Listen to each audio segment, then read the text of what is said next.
Hello दोस्तों, स्वागत है आप सभी का एग्ज़ाम 11 के यूट्यूब चैनल में। तो कल का जो कुछ प्रश्न रह गए थे, कल अपन ने आय व्यय पे आधारित क्वेश्चन कर रहे थे और उस पर कुछ लगभग मैंने 6 प्रश्न के आसपास करवाया था। कुछ प्रश्न उसमें बचे हुए हैं, तो चलिए आज उनको कंप्लीट करते हैं। तो इसके बाद फिर नेक्स्ट टाइप पे चलेंगे, ठीक है। तो चलिए, तो देखिए क्वेश्चन नंबर नेक्स्ट क्या बोल रहा है कि ए का वेतन बी के वेतन का 40% है। ए का वेतन बी के वेतन का 40% है, बी का वेतन सी के वेतन का 60% है। यदि इन तीनों का सम्मिलित वेतन प्रति माह 9200 रुपये हो तो बताइए कि ए का वेतन कितना है। ठीक है, तो चलो देखो इसको कैसे सॉल्व करेंगे। क्या बोल रहा है, ए का वेतन, ए का जो वेतन है बी के वेतन का 40% है। बी के वेतन का 40% मतलब बी का 40%। ए जो है क्या है, बी का 40% है, तो ए बराबर बी का 40%। ठीक है, अब यहीं पे देखो क्या बोल रहा है, बी का वेतन जो है सी का कितने प्रतिशत है, सी का 60% है। देखो यहाँ पे सी का 60% है। अब देखो यदि मैं इसको सॉल्व करूँगा तो जब मैं प्रतिशत हटा, चलो यहाँ पे देखो तो ये क्या हो जाएगा, बी इंटू 40/100 हो जाएगा। ए इज इक्वल टू, इसको काटूंगा 20 दूनी 40, 20 पंचा 100। अब ए अपॉन बी, अब देखो ए अपॉन बी, ए को सेम रखो, बी साइड ले आओगे तो क्या बचेगा, 2/5 है ना। 2/5 का ही मान निकालोगे तो बी किसके साथ क्या है, इंटू में है, तो बी कहाँ चला जाएगा, ए के अपॉन में चला जाएगा, तो 2/5 आ गया। अब देखो यहीं पे सेम इसको भी सॉल्व करो तो बी इज इक्वल टू क्या हो जाएगा, सी इंटू 60/100। 60 को काटोगे तो 20 दिया 60, 20 पंचे 100। अब देखो बी अपॉन सी का मान निकालो, बी अपॉन सी, तो ये सी अपॉन में जा रहा है तो यहाँ पे क्या बचेगा, 3/5। 3/5 का मान निकालोगे, सी इंटू में है तो सी कहाँ चला जाएगा, बी के अपॉन में, तो बी अपॉन सी बराबर 3/5 आ गया। ठीक है, यहाँ तक समझ में आया। यहाँ तक किसी को डाउट हो तो बताओ, अब आगे चलना है क्योंकि, ठीक है। अब देखो क्या बोल रहा है, ए बी और सी का तीनों का सम्मिलित वेतन यदि 9200 रुपये हो तो ए का वेतन बताना था। तो देखो यानी ए बटा बी, यानी ए अनुपात बी का मान 2:5 है, बी अनुपात सी का मान कितना है, 3:5 है। तो देखो यहाँ पे ए अनुपात बी का मान कितना दिया हुआ है, चलो यहाँ पे कर लो, दिया है 2:5। सेम इसी प्रकार से यहाँ पे देखो बी अनुपात सी का मान कितना दिया हुआ है, देखो दिया है 3:5। अब देखो यहाँ पे मुझे ए का भी वैल्यू निकालना है, बी का निकालना है, सी का निकालना है। तो लेकिन देखो यहाँ पे बी क्या है, यहाँ पे तो 5 दिया है, यहाँ पे 3 दिया है, अलग अलग है। यदि सेम होता तो अपन क्या करते, ए का वैल्यू रख देते, बी का रख देते, सी का रख देते, निकालते अपन। लेकिन यहाँ पे अलग अलग है। तो देखो यहाँ पे जब भी बी का मान अलग अलग है तो मुझे तो 2 बी तो ले नहीं सकता ना, बी तो एक ही लेना पड़ेगा। तो मैं करूँगा क्या, तब मैं क्या करूँगा कि ये बी का वैल्यू, ये बी का वैल्यू, दोनों को हमको समान बनाना है, एक जैसा बनाना है। ठीक है, इंटू करके एक जैसा बनाना है। तो देखो 5 को यदि मैं इंटू करके एक जैसा बनाना चाहूँ तो कैसा कर सकता हूँ, 5 दूनी 10, 5 3 15, 15 बन जाएगा। अब देखो 3 को क्या मैं 15 बना सकता हूँ, 3 5 15, हाँ ठीक है बना सकता हूँ। तो देखो चलो ये वाले में क्या करूँगा, मैं इंटू 3 से करूँगा। ठीक है, तो देखो 3 5 15 बन गया ये, और 3 दूना 6:15 हो गया। अब इसमें देखो मैं किससे इंटू कर दूँ, 5 से इंटू कर दूँ। 5 से इंटू करूँगा तो 5 25 बन जाएगा ये, और ये क्या बन जाएगा, 5 3 15। देखो सेम हो गया है ना, सेम हो गया ना। 6, बी का मान यहाँ भी 15 हो गया, बी का मान यहाँ भी 15 हो गया। लेकिन इसमें एक चीज़ विशेष तौर से ध्यान रखना है आप लोगों को कि जब मैं इसको बी को बराबर करूँगा ना, तो जिस भी संख्या से बी को मैं बराबर करूँगा इंटू करके, तो उसका गुणा बी के साथ साथ ए में भी होगा, दोनों में गुणा होगा। ठीक है ना, किसी एक में गुणा नहीं होगा, दोनों में गुणा होगा। क्योंकि मैथ्स में क्या होगा, मान अपरिवर्तित हो जाएगा नहीं तो, है ना। मैथ्स का नियम ही यही है, यदि एक के साथ गुणा कर रहे हो तो दूसरे के साथ भी करना पड़ेगा। ठीक है भाई, शादी में मामा और फूफा दोनों आए हुए हैं, तो यदि मामा जी को नाश्ता करवा दिए, फूफा जी को नहीं करवाए तो फूफा क्या करेंगे, मुँह फुला लेंगे, तो है ना। तो फूफा जी को मुँह फुलाने का मौका नहीं देना है। ठीक है, चलो यहाँ पर सॉल्व करके बताऊँ क्या। तो देखो अब यहाँ पर मेरा ए अनुपात बी अनुपात सी का मान कितना आ गया, 6। ए की जगह मैं 6 रख सकता हूँ, बी की जगह मैं 15 रख सकता हूँ, 6:15 अनुपात सी की जगह मैं क्या रख दूँ, 25। यहाँ तक किसी को डाउट हो तो बताओ, यहाँ तक किसी को भी डाउट हो तो बताओ। यहाँ तक समझ में आई बात। अब देखो मैं क्या करूँगा, तीनों का सम्मिलित वेतन बोल रहा है, तीनों का सम्मिलित वेतन कितना बोल रहा है वो, 9200 रुपये। ठीक है, तो तीनों को सम्मिलित, देखो तीनों को आपस में जोड़ो, 25 15 40 6 46। अनुपात 46 का मान कितना बता रहा है वो? 9200 रुपये। समझना मेरी बात को, ठीक है। अनुपात 46, 25 15 40 6 46, तो ये अनुपात में है ना तीनों, तो अनुपात 46 का मान कितना बता रहा है? 9200। तो अनुपात 1 का मान निकालो, कितना हो जाएगा? 9200 में 46 से डिवाइड करो तो 46 दूना 92, तो अनुपात 1 का मान आ गया 200। अनुपात 1 का मान कितना आ गया? 200। यहाँ तक समझ में आया? अब बोल क्या रहा है? ए का मान बताइए, ए का वेतन बताना है। तो ए का देखो कितना है, ए का अनुपात कितना है? 6 है। ए का अनुपात 6 है, तो ए बराबर मैं कितना कर दूंगा? 6, अनुपात 6 है ना। तो देखो यहाँ पे एक अनुपात का मान कितना है? 200, तो 6 अनुपात का मान कितना हो जाएगा? 6 × 200, तो कितना हो जाएगा? 6 दूना 1200। तो ए का वैल्यू कितना आ जाएगा? 1200 रुपये। आंसर डायरेक्ट यहाँ से आ जाएगा, यानी कि ए का वेतन कितना हो जाएगा?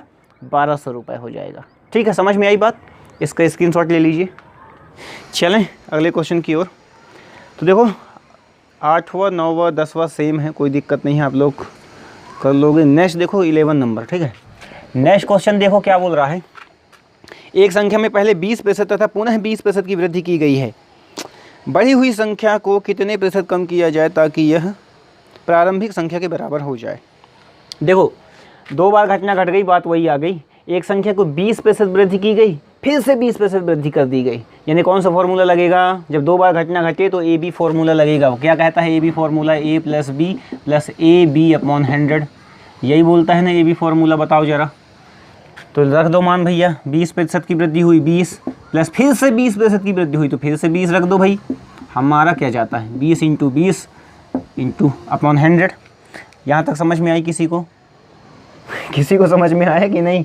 चलो देखो यहाँ पे 20 × 5 100, 5 × 20, तो 20 20 40 और 4 44%, यानी टोटल कितनी वृद्धि हुई? 44% की वृद्धि हुई यहाँ तक। ठीक, यहाँ तक समझ में आई बात? अब ये आंसर नहीं है, ठीक है ना। कई लोग क्या करेंगे? 44%, ऑप्शन में यदि 44% मिला तो लोग टिक करके चले आएंगे।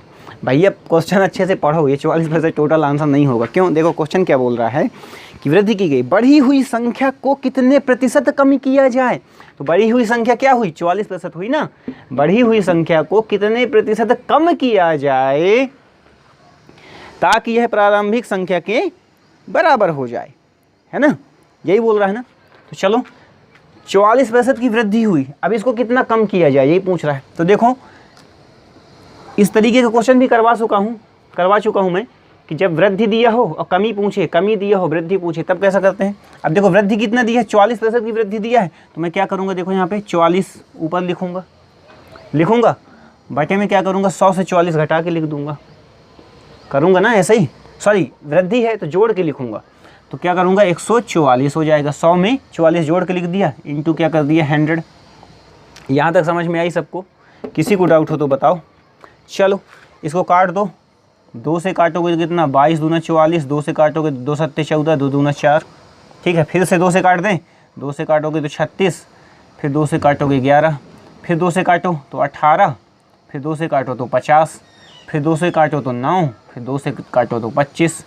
ठीक है, अब कटेगा क्या? अब नहीं कटने वाला। ठीक है, तो कितना हो जाएगा? देखो यहाँ पे गुणा करके देखो, 25 से कम 25 की 5 हासिलाई 2, 25 से कम 25 2 27, 275 बटा में कितना? 9, 275 बटा 9 प्रतिशत की कमी कर दी जाए, ये क्या हो जाएगा? आंसर।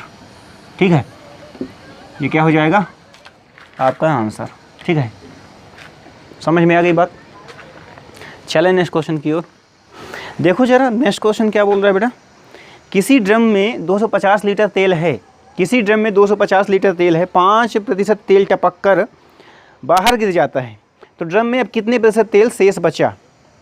ठीक है, किसी ड्रम में 250 लीटर तेल था, है ना। तो देखो यहाँ पे 250 लीटर तेल था, है ना। देखो तो 250 लीटर यानी कि अर्थात कितना? 100%, है ना। 250 लीटर अपने आप में तो 100% होगा ना, हम तो यही मानेंगे भाई 100% तेल था। ठीक, अब क्या बोल रहा है? 5% तेल जो है ना गिर गया, 5% गिर गया। ठीक, 5% गिर गया तो कितने प्रतिशत बचा? 95% बचा। लो ये आंसर हो गया, ये 95% क्या हो गया भाई। तेल 250 लीटर था और तो 5% गिर गया, ठीक है। तो कितने प्रतिशत बचा, 95% ना बचा। ये क्या हो जाएगा आंसर, यदि प्रतिशत में पूछेगा तो। अब यदि ये लीटर में पूछ ले कि लीटर में कितना बचा, तो क्या करोगे भैया, लीटर में यदि बोले कि कितना तेल बचा, तो देखो लीटर में कितना बचेगा, तो 250 का 5 गिर गया, मतलब 95 बचेगा भाई। 95% बचेगा, तो 95/100 कर दिया, 1 शून्य से 1 शून्य कैंसिल, 5 25, 5 दूना 10, ठीक है। 2 से काटोगे तो कितना आ जाएगा, 2 चौके 8 और 2 चौके 8, 1 बचा, 2 सत्ते 14, 47.5, ठीक है। ये 2 से कैंसिल, तो इसका इसमें इंटू करोगे तो कितना बचेगा, 47 का इसमें इंटू कर देना, जो भी आएगा वो क्या हो जाएगा, इतना तेल जो है बचेगा। कर दें क्या, चलो कर देता हूँ। 5 25 की 5 हासिल आई 2, 5 7 35, 2 37 की 7 हासिल की 3, 5 चौको 20, 3 23, ठीक है। 237.5 लीटर तेल क्या हो जाएगा, बचेगा। अब यदि ये बोलता कि कितने प्रतिशत तेल गिर गया, तो क्या करते, 250 का 5% निकाल देती, ठीक है। अब देखो यदि गिर गया यदि पूछ ले, तो 250 का कितना निकाल दोगे, 5%, ठीक है।